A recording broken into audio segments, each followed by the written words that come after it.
எதிர்வரும் நாடாளுமன்ற தேர்தலில் தமிழகத்திலே திமுக தலைமையிலான இந்தியா கூட்டணிக்கு ஆதரவளிப்பது என்று மனிதநேய ஜனநாயக கட்சியுடைய தலைமை நிர்வாக குழுவிலே முடிவு செய்து அதன் அடிப்படையில் இன்றைய தினம் மாண்புமிகு முதல்வர் திராவிட முன்னேற்றக் கழகத்துடைய தலைவர் அண்ணன் தளபதியார் அவர்களை நேரில் சந்தித்து எங்களுடைய ஆதரவை வழங்கியிருக்கின்றோம். இந்தியாவுடைய ஜனநாயகம், பன்முக கலாச்சாரம், அரசியல் சாசன சட்டத்துடைய மாண்புகள், சமூக நல்லிணக்கம் இவையெல்லாம் காப்பாற்றப்பட வேண்டுமானால் இந்தியா கூட்டணி ஆட்சிக்கு வருவது அவசியமாகிறது. இந்த தேர்தலை பொறுத்தவரை மனிதநேய ஜனநாயக கட்சி வெறும் அரசியல் களமாக இதனை பார்க்கவில்லை. மாறாக ஜனநாயகத்துக்கும் பாசிசத்துக்கும் இடையிலான சித்தாந்த போராட்டமாக பார்க்கிறது.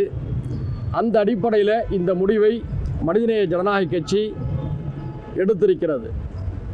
எங்களுக்கு இந்த கூட்டணியில் தமிழ்நாட்டிலே 39 தொகுதிகளையும் புதுச்சேரி உள்ளிட்ட 40 தொகுதிகளையும் தந்திருக்கிறார்கள்.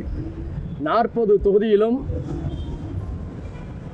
சமூக நீதி, ஜனநாயகம், மனித உரிமைகள், சமூக நல்லிணக்கம் ஆகியவற்றின் மீது நம்பிக்கை கொண்ட அனைத்து சக்திகளையும் ஒன்று திரட்டி எங்களுடைய தேர்தல் பரப்புரையை முன்னெடுத்து தமிழ்நாடு புதுச்சேரியில் 40 தொகுதிகளிலும் வெற்றி வாகை சூடும் அளவிற்கு எங்களுடைய தேர்தல் பணிகளை அமைத்துக் கொள்வதாக நாங்கள் உறுதியேற்றிருக்கின்றோம்.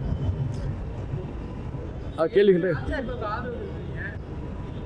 நாங்கள் அதிமுக ஆதரவு தெரிவிக்கலாம், தவறான செய்திகள். நாங்கள் உறுதியாக நாட்டுடைய ஜனநாயகம், பன்முக கலாச்சாரம் பாதுகாக்கப்பட வேண்டும் என்ற அடிப்படையில் நாங்கள் இந்தியா கூட்டணி ஆதரித்திருக்கின்றோம். தமிழ்நாட்டிலே திமுக தலைமையிலான இந்தியா கூட்டணிக்கு முழுமையாக வேலை செய்ய உறுதியெடுத்திருக்கின்றோம். சரியா? கடந்த காலங்களில் எல்லா அரசியல் கட்சி தலைவர்களையும் கோரிக்கை நிமித்தமாக மனிதநேய ஜனநாயக கட்சியை சந்தித்திருக்கிறது.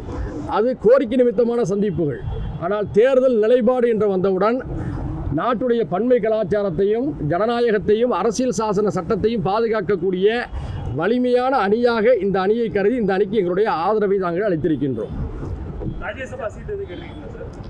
இப்போ வந்திருக்கிறோம். மாண்புமிகு தளபதியார் அவர்களிடம் நாங்கள் விரிவாக பேசியிருக்கின்றோம். அப்படிதான் இல்லையா? இப்போது எங்களுக்கு தேர்தல் களத்தில் ஜனநாயகத்தை பாதுகாப்பது தான் முதன்மையான நோக்கம். அடுத்தடுத்த பல்வேறு விஷயங்களை பற்றி தளபதி அவர்கள் எங்களுக்கு முடிவு செய்து எங்களுக்கான உரிய மரியாதை, அங்கீகாரத்தை எதிர்காலத்திலே தருவதாக சொல்லியிருக்கிறார்கள். இப்போது எங்களுடைய நோக்கம் பதவிகள் அல்ல. இந்த நாடு பாதுகாக்கப்பட வேண்டும், ஜனநாயகம் பாதுகாக்கப்பட வேண்டும். நீங்கள் கேட்கலாம், பல பேர் இருக்கிறாங்களே, உங்களுடைய சாய்ஸ் இந்தியா கூட்டணி தானான்னு சொல்லி கேட்கலாம். கடல் கொள்ளையர்கள் வராங்க, அந்த கடல் கொள்ளையர்களை வீழ்த்தணும். கடல் கொள்ளையர்களை வீழ்த்துவதற்கு கட்டுமரத்தில் பயணம் செய்வதா, போர்க்கப்பலில் பயணம் செய்வதா என்ற ஒரு கேள்வி வருது. அந்த நேரத்தில் போர்க்கப்பலில் பயணம் செய்தால் மட்டும்தான் கடல் கொள்ளையர்களை வீழ்த்த முடியும் என்ற அடிப்படையில் இந்த நிலைப்பாட்டை நாங்கள் எடுத்திருக்கிறோம். நான் இந்தியா முழுக்க இருக்கக்கூடிய எல்லாவற்றையும் உள்ளடக்கி சொல்கிறேன். நீங்கள் எப்படி வேணாலும் அதற்கு அர்த்தம் எடுத்துக்கொள்ளலாம்.